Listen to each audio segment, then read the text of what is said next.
आप सभी को जय श्री श्याम। कैसे हैं आप सब? उम्मीद से अच्छे होंगे। प्रेमियों, पितरों की सीरीज आगे बढ़ती जा रही है। आज की वीडियो का टॉपिक है कि हम अपने पितरों से बात कैसे करें।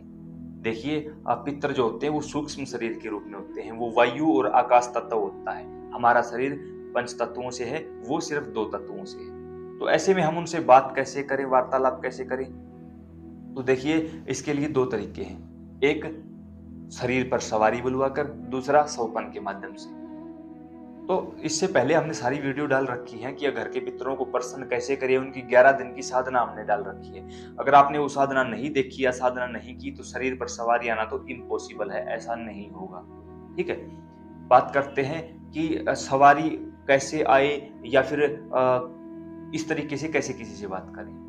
तो अगर आपके आसपास कोई ऐसा व्यक्ति है जिसके ऊपर पितरों की, माता की या किसी देवी देवता की सवारी आती है, तो आप उनके पास चले जाइए। लगे ना कि ये सही इंसान है तो ही जाना, अन्यथा मत जाना। क्योंकि कुछ मेरे जैसे पाखंडी भी होते हैं।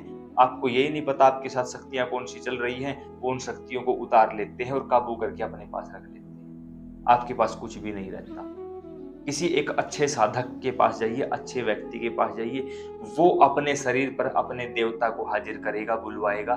तो आपसे पूछेगा, हाँ भाई बताओ क्या चाहिए। आप उससे सवाल करना कि इस समय मैं अपने पितरों के लिए कुछ कार्य करना चाहता हूँ।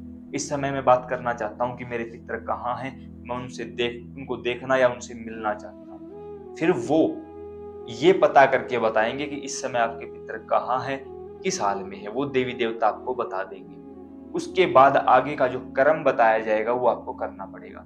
ये नहीं है कि वो देवी देवता उठाकर आपके पितरों को आपके शरीर में डाल देंगे। शरीर में ऐसे नहीं डाली जाती कोई भी चीजें। एक शरीर के अंदर दूसरी चीजें कैसे घुसेगी, उसके पीछे तथ्य होता है, अलग अलग बातें होती हैं। यहाँ हम उस टॉपिक पर चर्चा नहीं करेंगे। तो जब उस देवता के द्वारा आपको कोई विधान बताया जाएगा कि ये कर्म कर लो, इतने दिन की साधना कर लो, ये आपके पितर इस समय वहां फंसे हुए हैं या वहां वचनों में बंधे हुए हैं या इस प्रकार से कहीं ना कहीं आपसे रुष्ट हैं, वो सारी बातें वो आपको बता देगा। जैसे जैसे वो बताता जाए वैसे वैसे काम करते रहिए।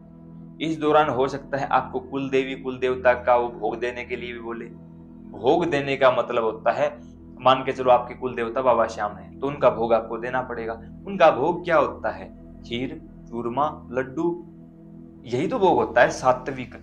जो आपको सात्विक भोग देने के लिए कहे, सिर्फ और सिर्फ वही सच्चा साधक है। अगर वो गलती से आपको कोई तामसिक भोग बताता है, कुछ ऐसी वैसी बातें बताता है, तो वो लागू नहीं होंगी। यहाँ कुछ प्रेमियों ने ये भी सवाल किया कि कई साधक ऐसे हैं जिन्होंने हमसे किसी चौराहे पर कुछ भेंट रखवाई है।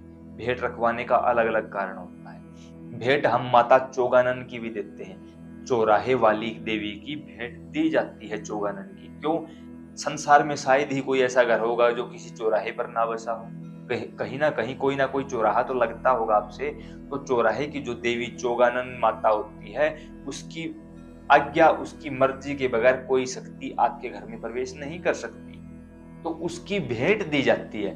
भेंट का मतलब नारियल, चुनरी, माता का श्रृंगार, सिर्फ ये चीज जो कि शुद्ध सात्विक हैं। और देखा होगा आप लोगों ने, जो खासकर गांव में होते हैं कि मंगलवार शनिवार को चौराहे पर काफी सारी ये चीजें रखी हुई होती हैं। तो जरूरी नहीं होती कि हर चीज गलत है।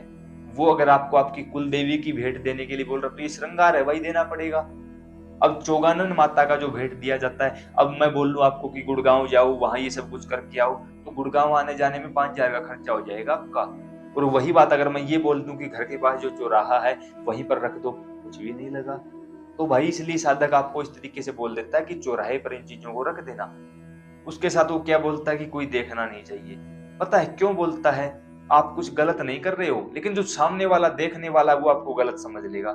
बस इसने तो आज टोने टोट के शुरू कर दिए हैं, अब इसका तो कुछ नहीं बिगड़ेगा, अब हमारे घर का नाश हो जाएगा, अब ये हो जाएगा। हजारों प्रकार की बातें उसके दिमाग में घर कर लेती है। फिर मान के चलो 1% अगर गलती से उस दिन उसके घर में लड़ाई हुई या कुछ हुआ, वो सारा इल्जाम आपके ऊपर डाल दिया जाएगा और पूरे जगह पे आपको ये बोला जाएगा, हाँ तुमने किया था, उसके घर तो ये हुआ था, उसके घर तो तुमने ये क्यों करवा दिया। ये सारी बातें आप पर डाल दी जाएंगी, जबकि ऐसा हमें नहीं करना है। इसलिए आपको बोला जाता है कि एकांत में, क्योंकि आपको आपकी शक्तियों से बात करना है। जब आप ये काम करोगे, उनके द्वारा मार्गदर्शन में काम करोगे, तो आपके पितरों की सवारी लेने के या प्रत्यक्षीकरण के चांस बढ़ जाएंगे और वो शीघ्र आपसे मुलाकात करने लगेंगे। एक तो ये तरीका है। दूसरा होता है सौपन के माध्यम से।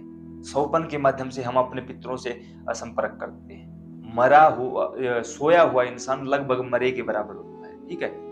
जब हम सो जाते हैं तो हमें सपने आते हैं। वो सपन होती क्या चीज है? उस समय हमारी जीवात्मा बाहर किसी अन्य लोक में या किसी अन्य जीवात्मा से संपर्क में होती है। जैसे हम बोलते हैं ना कि हमें दबाव महसूस हुआ कि कोई छाती पर बैठा है, किसी ने गला दबाया, किसी ने हाथ पकड़ लिया, किसी ने कुछ कर दिया। उस समय पर हमारी जीवात्मा उस जीवात्मा के संपर्क में आती है और वो जीवात्मा हमारी जीवात्मा पर हावी होने की कोशिश करती है। तो अगर लगे ना कि ये वहम है या सपना था, ऐसा नहीं होता, वो हकीकत होता है।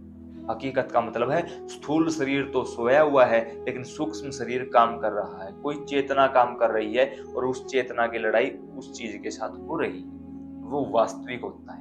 क्योंकि कुछ लोगों ने हमें बताया कि रात को सपन के माध्यम से हमारे साथ संभोग के दृश्य होते हैं और जब हम उठते हैं तो बिल्कुल थके हुए, हारे हुए, टूटे हुए होते हैं। ऐसा सच होता है भाई, इसमें कोई दो राय नहीं है किसी भी प्रकार से।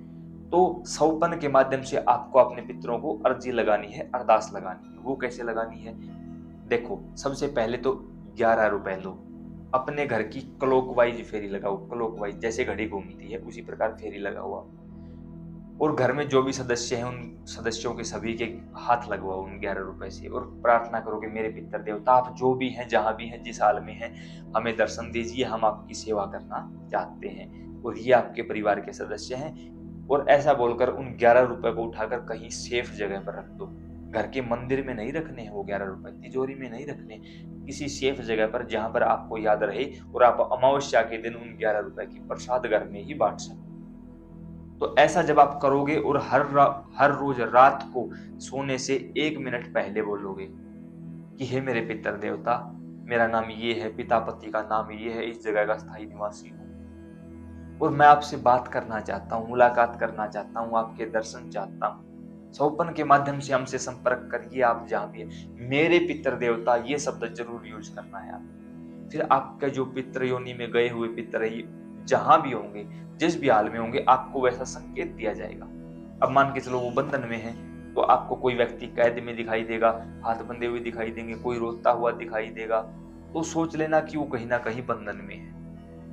अगर आपके घर नहीं आए हैं तो वो आपको किसी ऐसी अवस्था में दिखाई दे देंगे जैसे बिना कपड़ों के, या फिर भूखे प्यासे, या कुछ मांग रहे हैं, कुछ भोजन मांग रहा है कोई मरा हुआ व्यक्ति। सोच लेना वही पितर है हमारे घर का और वो इस समय इस कंडीशन में है।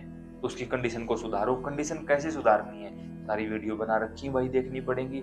आप लोग देखते हो नहीं, फिर हमें ब्लेम करते हो कि सारी बात नहीं बताते।